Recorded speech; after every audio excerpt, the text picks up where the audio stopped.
বন্ধুরা, পদ্মাদির রান্নাঘরে আপনাদের সবাইকে স্বাগত। তো বন্ধুরা, আজকের আমি পাকিস্তানি চিকেন করে দেখাবো। তো চলুন বন্ধুরা, আমি কিভাবে করছি আপনারা দেখতে থাকুন। প্রথমে আমার কড়াই গরম হয়ে গেছে, আমি ঘি দিয়ে দেব 3 চামচ।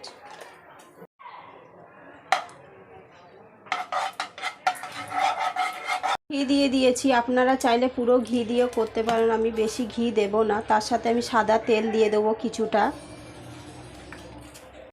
দুটো তেজপাতা ছিঁড়ে দিয়েছি। চিকেনের জন্য 50 গ্রাম আদা আর 50 গ্রাম রসুন বেটে নিয়েছি। তার সাথে দুটো শুকনো লঙ্কাও দিয়ে দিয়েছি। আদা রসুনটা আমার হালকা ভাজা হয়ে গেছে। এইবার আমি চিকেনটা দিয়ে দেব।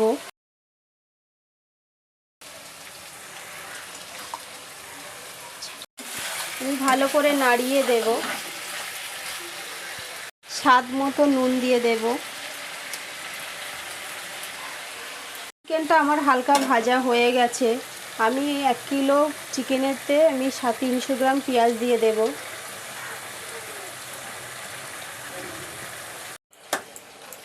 আমি ভালো করে নাড়িয়ে দেব।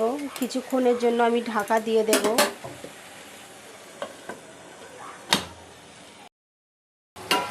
তো চিকেনটা দেওয়াতে জল উঠে গেছে কিছুটা। এবারে আমি এক এক করে মশলা দিয়ে দেব। 1 চামচ হলুদ গুঁড়ো দিয়ে দেব। 1 চামচ লঙ্কার গুঁড়ো দিয়ে দেব। ধনের গুঁড়ো দিয়ে দেব।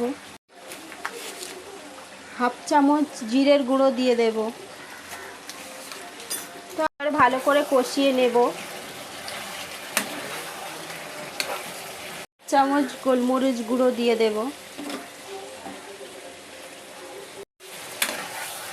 আমার ভালো করে কষানো হয়ে গেছে, তেলও ছেড়ে দিয়েছে। আমি 3টে টমেটো কুচিয়ে রেখেছিলাম, দিয়ে দেব। তার সাথে 4টে কাঁচা লঙ্কা দিয়ে দেব। এখানে আমি আর জল দেব না, এই টমেটোর রসেতে আমার চিকেনটা সিদ্ধ হবে। চিকেনটা আমার হয়ে এসছে কিছুটা। আমি কিছুটা কস্তুরি মেথি দিয়ে দেব। 1 চামচ গোলাপ জল দিয়ে দেব। দিয়ে ভালো করে নাড়িয়ে দেব। তো দেখুন বন্ধুরা, কত সুন্দর রঙও এসছে। চিকেনে আমার একটু নুন কম হয়েছে, আমি একটু দিয়ে দেব। আর চিকেনের নামাবার আগে আমি 1 চামচ গরম মশলা দিয়ে দেব। চিকেনটা এবার আমি ভালো করে নাড়িয়ে দেব।